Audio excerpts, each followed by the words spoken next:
Baik, Assalamualaikum warahmatullahi wabarakatuh. Waalaikumsalam warahmatullahi wabarakatuh. Apa kabar Pak Hamid? Sehat ya? Alhamdulillah, siap. Siap mengikuti ujian komprehensif ya? Insya Allah siap, Bu. Ya, sore hari ini Media dan Keguruan akan mengadakan ujian komprehensif untuk mahasiswa PPG Angkatan 2. Atas nama mahasiswa Hamid SPDI, kelas PAI 6B ya. Untuk teknis ujian dalam ujian komprehensif ini waktunya maksimal 50 menit. Mahasiswa diberi waktu untuk mempraktekkan RPP-nya maksimal 30 menit. Setelah itu kita tanya jawab dan nanti akan diakhiri dengan tes baca tulis Al-Quran. RPP yang akan dipraktekkan dengan tema bersih itu sehat, subtema mengenal arti bersih dan sehat. Silakan Pak Hamid mempresentasikan RPP-nya. Assalamualaikum warahmatullahi wabarakatuh. Terima kasih untuk Ustaz Nasari selaku penguji dan Bu Asla dan Bu Alja selaku proktor atas waktu yang diberikan kepada. Perkenalkan, nama saya Hamid SPDI, guru saya S1 baru. Pada kesempatan yang berbahagia ini, saya akan mempresentasikan RPP saya yang yaitu RPP tema 4 bersih itu sehat, tema 1 yaitu mengenal arti bersih dan sehat. Pada RPP ini, dalam RPP ini sebelum menyampaikan materi seperti biasa, ya permulaan saya di menyapa siswa dan memberikan salam dan siswa tersebut menjawabnya. Setelah itu saya memberikan apresiasi dan sebagainya. Dan sebelum kepada materi saya berikan yaitu menyampaikan kompetensi inti, kompetensi dasar dan tujuan pembelajaran yang tidak dicapai pada materi. Adapun kompetensi inti dalam materi bersih itu sehat yaitu yang pertama menerima dan menjalankan ajaran agama sesuai dengan diajarnya. Yang kedua yaitu memiliki perilaku jujur, disiplin dan menjawab santun bersih. Ketiga memahami pengetahuan faktual, menanya berdasarkan rasa ingin tahu tentang dirinya sendiri, melalui kita acuan dan kegiatannya. Yang keempat yaitu menyajikan pengetahuan faktual dalam bahasa yang jelas dan logis dalam karya yang estetik dalam gerakan menjadikan anak sehat dan dalam tindakan yang mencerminkan perilaku anak beriman dan berakhlak mulia. Sedangkan KI dan sedangkan kompetensi dasar dan indikator kompetensi yaitu ada 4 tadi, sedangkan indikatornya yaitu ada 1, 2, 3, 4, 5, 6, 7 indikator kompetensi. Mana setiap kali ada yang satu indikator, kecuali yang kali 3 yaitu ada 4 indikator yang saya berikan. Setelah melakukan pembelajaran, diharapkan semua siswa bisa mencapai tujuan pembelajarannya yaitu setiap strategi dapat menerapkan pentingnya berbudaya sesuai dengan syariat Islam yang benar. Siswa mampu menunjukkan perilaku bersih dengan benar, menjelaskan makna dari bersih dan bersih dengan benar, menjelaskan macam-macam najis dan hadas, menjelaskan tata cara menjalankan najis dan hadas dengan benar. Yang keenam, menjelaskan tata cara wudhu dan tayammum dengan benar. Yang terakhir yaitu dapat mempraktekkan dengan benar dalam bersih dari hadas kecil sesuai dengan ketentuan syariat Islam. Setelah saya menyampaikan dari kompetensi inti, kompetensi dasar, indikator, dan tujuan, ini saya memberikan rangsangan kepada siswa, kepada peserta didik, yaitu dengan menampilkan sebuah gambar agar para siswa, yaitu kelas 4, itu bisa mengamati gambar-gambar yang saya sajikan. Itu yang ada kaitannya dengan materi.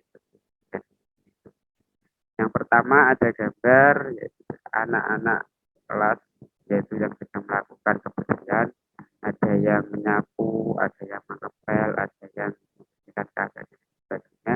Dan gambar kedua itu ada anak yang sedang lagi duduk dan ada yang mati.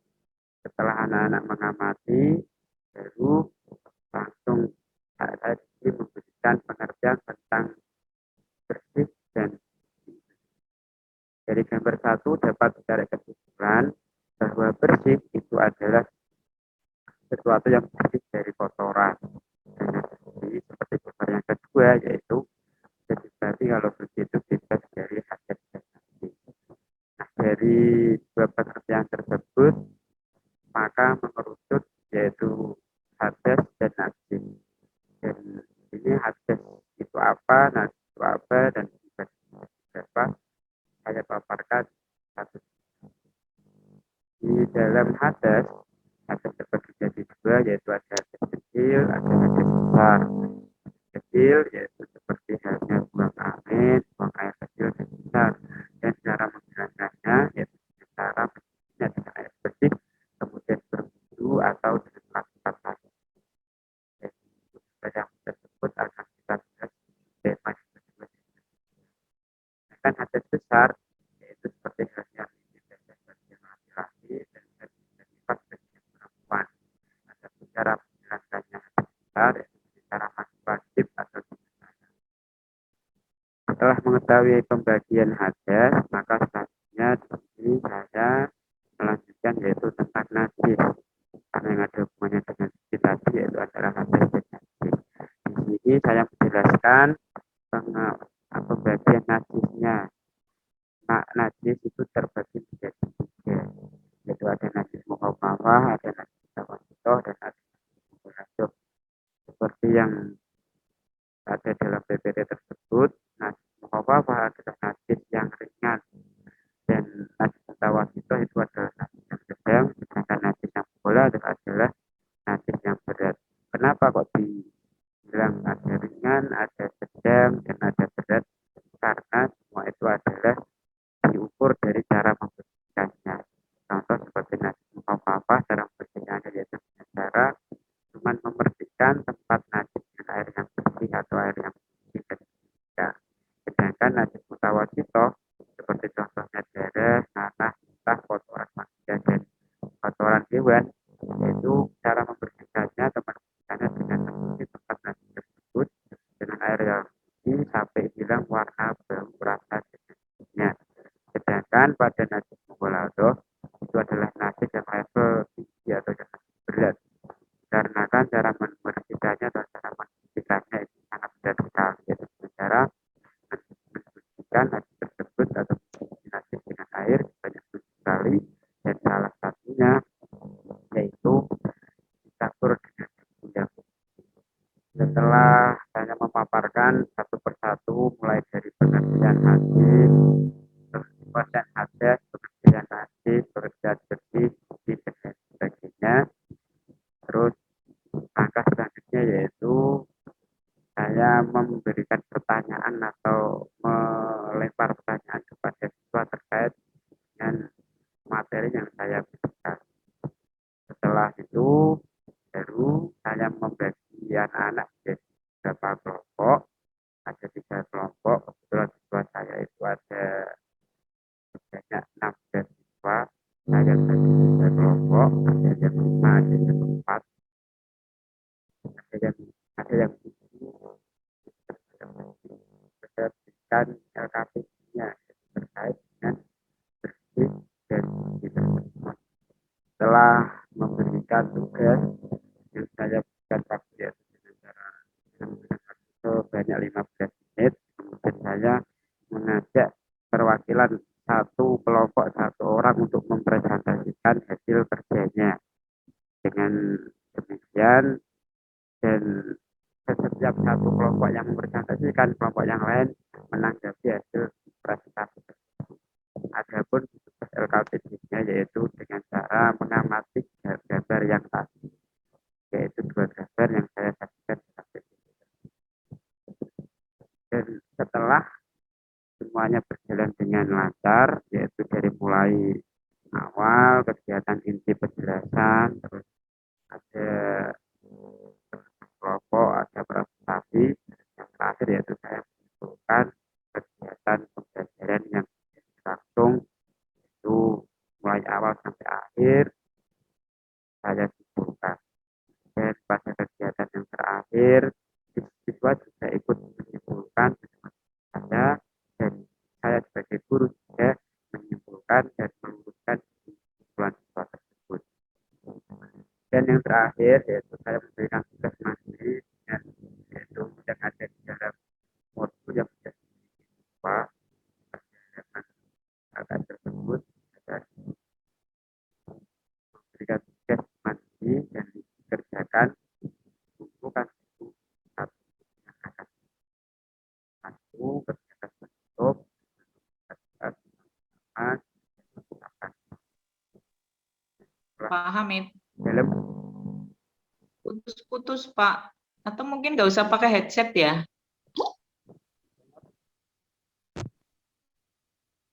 Dengar Bu ya? Oh, malah jelas. Nah, nggih. Sampun. Dan yang terakhir yaitu saya menyimpulkan materi dari awal sampai akhir, dan kemudian saya memberikan tugas mandiri kepada siswa tersebut, kepada masing-masing siswa di modul yang dimiliki oleh siswa. Dan tugas mandiri tersebut dikumpulkan yaitu 1 minggu yang akan datang, yaitu pada minggu berikutnya pada mata pelajaran PAI dan BP tersebut.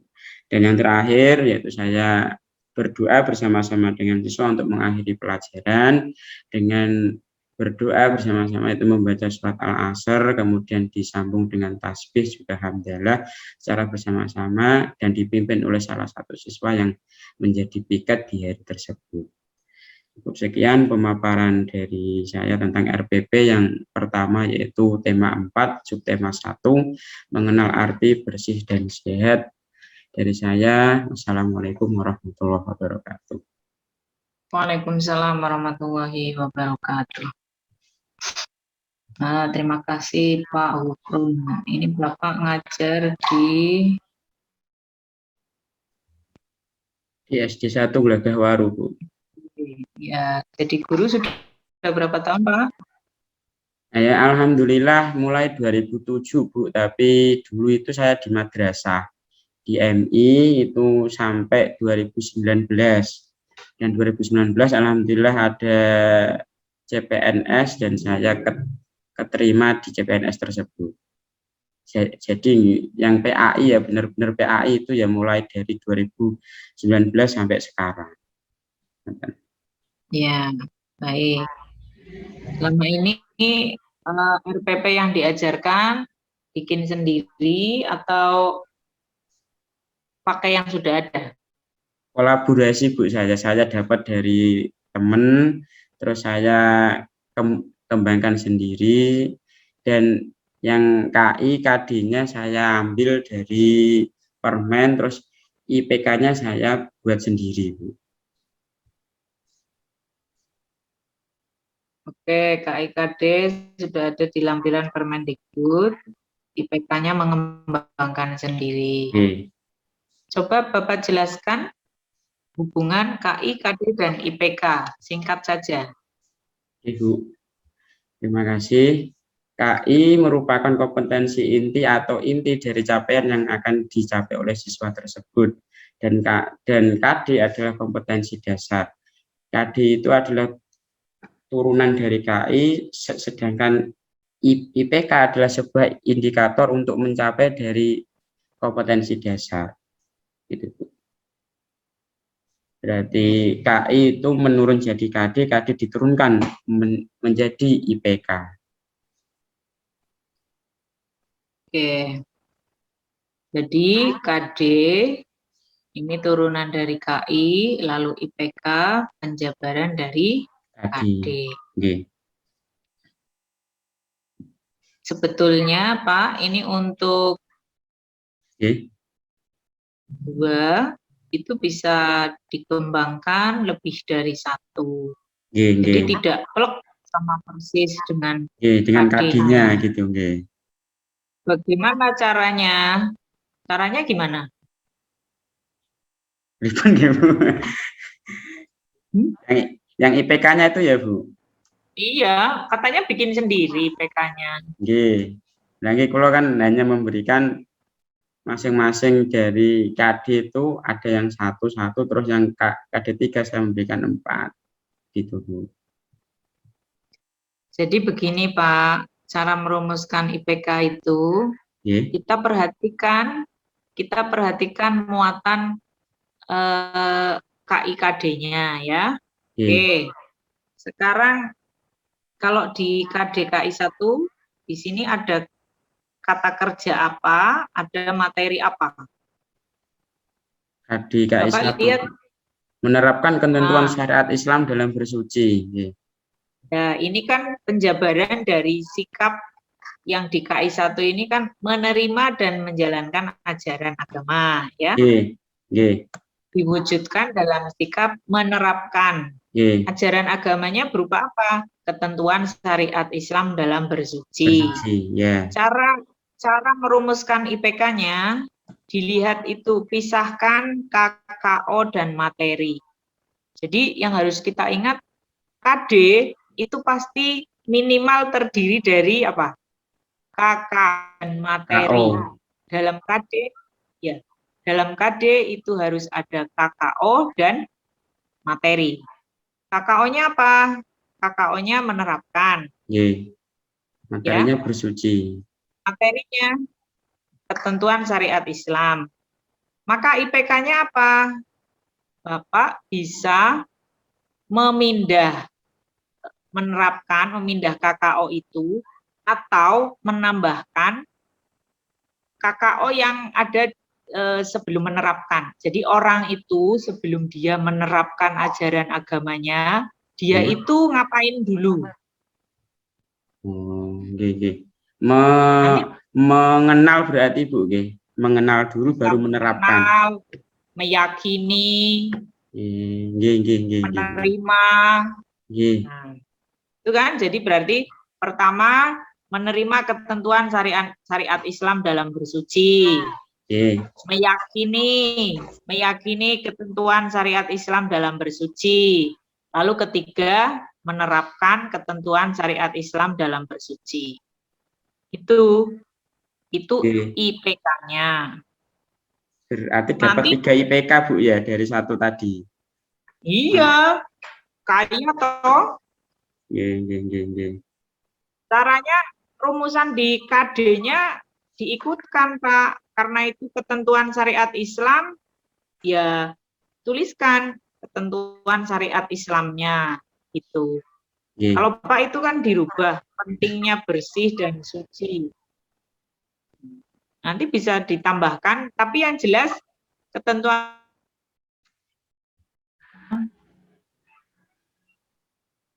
karena IPK sebagai pedoman kita guru untuk menghasilkan materi pokok. Materi pokok itu rumusannya ya ada di IPK itu. Kalau IPK-nya berubah, nanti materinya berubah itu Pak. Ini kan hanya ada materi tentang pentingnya, perilaku, makna bersih, dan seterusnya. Tapi ketentuan syariat Islam dalam bersucinya mana? Di mana? Gitu kan? Ketentuan syariat Islam dalam bersuci kan ada dalam bentuk itu Bu, dari pelaksanaan wudhu dan tayamum. Iya. Artinya bunyi atau apa ya, intonasi dari ketentuan syariat Islamnya diikutkan saja Pak, itu biar nggak hilang. Kalau Bapak mau menambahkan, itu di poin setelahnya. Misalnya itu kan di IPK-nya pentingnya, yaitu ditambahkan nggak apa-apa.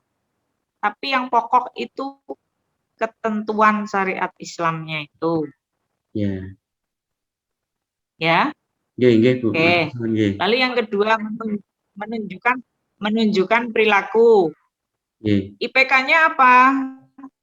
Orang itu bisa menunjukkan perilaku kalau dia apa?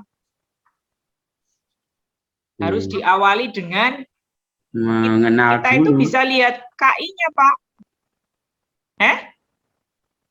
KI-nya. Memiliki Ya, kita perilaku lihat. jujur, disiplin, tanggung jawab itu, Bu. Iya, berarti menunjukkan perilaku bersih itu bisa dikembangkan menjadi memiliki perilaku bersih, membiasakan perilaku bersih. Terus baru menunjukkan gitu, Bu. Iya. Kalau enggak, pertama memiliki, kedua menunjukkan, nanti yang ketiga membiasakan perilaku bersih. Iya. Jadi kaya toh, Pak? Bu. Kita akan kaya dengan. Matur suwun, Bu. Oke. Berikutnya ini yang memahami sudah bagus, ini sudah ada banyak ya IPK-nya, meskipun ya mungkin bisa diperkaya penggunaan pilihan KKO-nya ini, jangan menjelaskan semua. Bisa, misalnya yang pertama, apa sih siswa? Iya, bisa mengetahui, mengidentifikasi, menyebutkan, membedakan, dan seterusnya. Ya, dipilih KKO-nya sesuai dengan kebutuhan, lihat tabel KKO itu. Lalu mempraktekkan, terus mempraktekkan langsung, bisa mendemonstrasikan. Ini juga bisa diperkaya ini, Pak. Oke. Begitu ya. Lalu berikutnya tujuan pembelajaran. Jangan lupa dalam tujuan pembelajaran itu harus memenuhi unsur ABCD. Ya. Gimana? Ada unsur ABCD-nya, Bu, ya. Iya, penerapannya gimana? Ya, itu sudah ada setelah melakukan tanya jawab, diskusi dan lain sebagainya, peserta didik dapat menerapkan pentingnya bersih dan suci sesuai dengan syariat Islam. Itu ABCD-nya mana? Yang A. Saya kok lupa pengertian ABCD-nya ya, Bu. Lu piye toh? Aduh. Lah, wis ngerti kok. Bagaimana menggunakannya nggak tahu. A itu audien itu peserta didik ya. B itu behavior. Apa itu behavior? Perubahan perilaku yang diharapkan. Apa itu? Dapat menerapkan, menunjukkan, menjelaskan. Nah, itu behavior. Conditionnya mana? Degree-nya mana? Kondisinya yaitu pentingnya bersih dan suci. Condition itu apa sih? Condition itu maksudnya prakondisi. Kondisi itu syarat. Biar mereka itu mampu memahami arti pentingnya bersih dan sehat itu dilakukan melalui apa?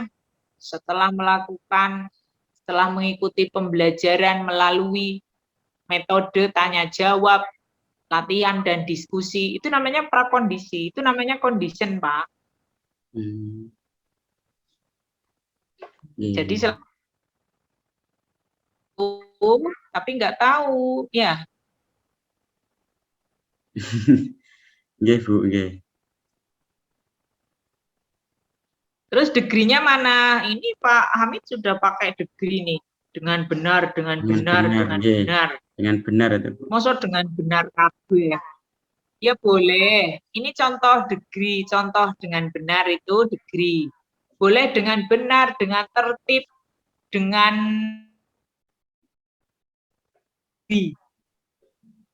tingkatan, dengan baik. Ya, dengan teratur. Itu namanya degree. Itu ya Pak, nanti Bapak kalau sudah mahir dalam mengembangkan IPK, Bapak bisa merumuskan materi ajar dari IPK, materi pokok ya. Materi pokoknya apa saja, setelah itu bisa melakukan pengembangan materi. Guru dituntut untuk kritis ya, buku guru yang kita dapat dari pemerintah atau buku-buku yang ada di luaran sana, itu boleh kita pakai. Tapi kan kita harus tahu kebutuhan sesuai RPP kita seperti apa. Kalau kita membuat RPP-nya bagus, Oke. sesuai dengan peraturan yang ada, ketentuan yang berlaku, ya insya Allah 3 aspek itu bisa tercapai secara maksimal. Sikap, pengetahuan, maupun keterampilan. Kalau dilihat dari RPP-nya, ya Bapak sudah menerapkan pembelajaran saintifik. Jangan lupa ya Pak, materi pembelajaran harus dikaitkan dengan kondisi real, apalagi ini tentang praktek ibadah loh. Tentang praktek ibadah. Artinya tidak sulit mengaitkannya dengan keseharian kita. Itu ya Pak. Usahakan ya siswa itu diberi rangsangan, diberi stimulus untuk mereka itu tertarik menjaga kebersihan, menjaga kesehatan. Ini meskipun ini untuk SD ini ya Pak. Ya, Pak. Meskipun ini untuk anak SD, tapi ya kita perlu memberi pengetahuan metakognitif untuk mereka. Jadi bahwa arti penting menjaga kebersihan dan kesehatan menurut Islam kaitkan dengan tinjauan sains, tinjauan ilmu pengetahuan yang selama ini orang memisahkan pengetahuan dengan agama begitu ya. Menurut tinjauan medis seperti apa, nah itu pengayaan-pengayaan yang penting untuk kita sampaikan kepada mereka Pak, biar mereka tertarik untuk mengamalkan ajaran Islam, terutama bagaimana menjaga kebersihan diri, kesucian diri dari hadas dan najis.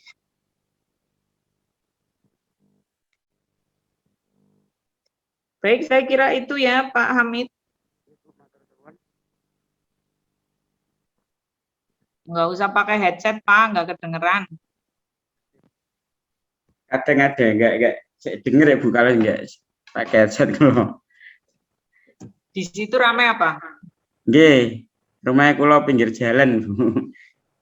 Niki pun kula. Ya wis, yang penting ini untuk tes. Oke, jenis tes, jenis penilaian tes, teknisnya tes tertulis, bentuknya lembar penilaian. Oke. Tapi ini belum dilengkapi. Ini soalnya mana? Kunci jawabannya mana? Mana Pak? Itu salah melap. Oh, Ini jadi yang RPP paling bawah Bu ada Bu. Yang harus paling bawah di lengkap. lampiran. Yang paling bawah di lampiran itu ada Bu. Ada 5 soal uraian. Ada 5 soal uraian. Ya. Jadi pokoknya yang penting itu RPP itu harus komplit. Bapak di situ nulis penilaian pengetahuan menggunakan tes tulis. Ya mana instrumennya? Nah, mana soal-soalnya? Itu harus dicantumkan. Mana kunci jawabannya? Bagaimana skor penilaiannya? Standar penilaiannya. Mulai dari penilaian sikap, penilaian pengetahuan, dan penilaian keterampilan. Harus komplit ya Pak? Iya Bu. Ya, kalau dalam kurikulum 2013, gimana? Iya, itu yang soal apa itu? Yang pengetahuan kan sudah ada yang paling bawah. So, ada soal dan jawaban beserta nilainya Bu. Ya, jadi setiap RPP harus lengkap seperti itu Pak, sehingga guru mengajar itu mudah karena panduannya sudah lengkap, gitu ya Pak. Iya Bu. Nah, nanti di lapangan guru bisa melakukan improvisasi pengembangan dari apa yang ada di RPP. Kalau paham dengan rumusan-rumusan yang ada di RPP, itu nanti guru mudah menyampaikan pembelajaran. Tapi kalau RPP-nya copy paste gimana? Nggih, Bu. Masa besok kalau sudah Kan nggak lulus sesuai dengan keadaan, nggih, Bu, RPP-nya harus nggih. bikin sendiri ya. Nggih, Bu. Lah iya, Sudah terbiasa enak, Bu. meskipun kita itu Pak, semuanya sudah dari pusat begitu ya. Tapi kita kan dibekali pengetahuan untuk bisa menyusun RPP sendiri, untuk bisa mengembangkan materi pembelajaran. Sehingga kalau buku ajar, buku guru yang kita terima itu kok isinya tidak sesuai dengan apa yang harus disampaikan dalam RPP, ya kita bisa kembangkan sendiri. Syaratnya kita bisa mengembangkan IPK. Karena nanti materi itu ya dari situ, Pak, dari IPK. Iya. Gitu ya, Pak. Nggih, Bu. Nggih, matur suwun masukane.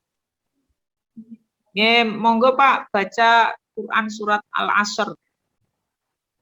A'udzu billahi minasyaitonir rajim. Bismillahirrahmanirrahim.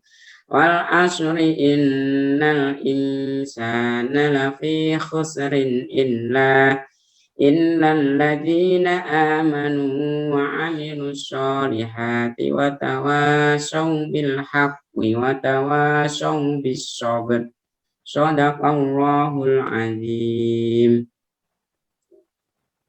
Shadaqallahul azim. Alhamdulillah ujian komprehensif untuk Bapak Hamid sudah selesai. Mari sama-sama kita akhiri dengan bacaan hamdalah. Alhamdulillah. Sun, Bu. Tadi masukan dari saya tolong diperhatikan. Berarti nanti itu dikasih direvisi di RPP terunggah lagi, Bu, nggih. Masukan-masukan Ibu tadi. Ya, nggih. Boleh. Ya. Nggih, Bu, matur suwun. Nanti Bapak minta tolong nulis surat Al-Asr tadi ya, nanti kirimkan ke saya untuk saya memberi bentuk nilai. video apa langsung udah jadi tulisannya aja, Bu? Ya, terserahlah, saya percaya. Mau di video juga boleh. Nggih, matur suwun. Ya wong Pak Yai mosok dites ya. Ampun ngoten. Nggih, Bu, nggih matur suwun. Ya baik itu ya Pak Hamid, pokoknya harus tetap semangat mengupgrade kemampuan diri. Setelah ini Bapak akan mengikuti PPL. Nanti lebih detail lagi di PPL ya, untuk bekal Bapak melaksanakan UKIN. Nggih, matur suwun Bu atas masukan arahan dan motivasinya nggih. Ya. Akhirul kalam, mohon maaf. Assalamualaikum warahmatullahi wabarakatuh. Waalaikumsalam warahmatullahi wabarakatuh.